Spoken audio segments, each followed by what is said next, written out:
Good morning, and here is the latest from the market open. The FTSE100 opened little change at 10,772.54.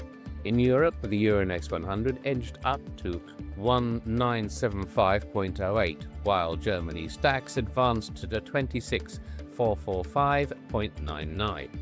On Wall Street, the Nasdaq Composite closed up at 26,803.03, and the S&P 500 finished higher at 7,798.99 as softer US inflation data eased pressure on the Federal Reserve.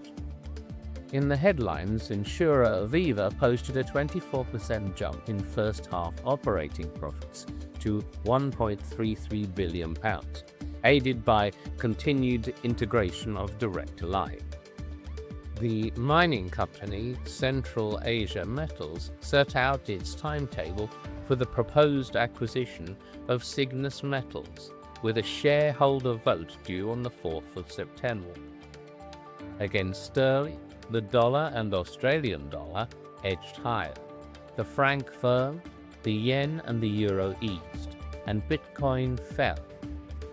In commodities, copper eased, gold ticked higher, and Brent crude and natural gas firmed on Strait of Hormuz tensions. That's your market open. I'm Dave Cannell. Have a great Friday.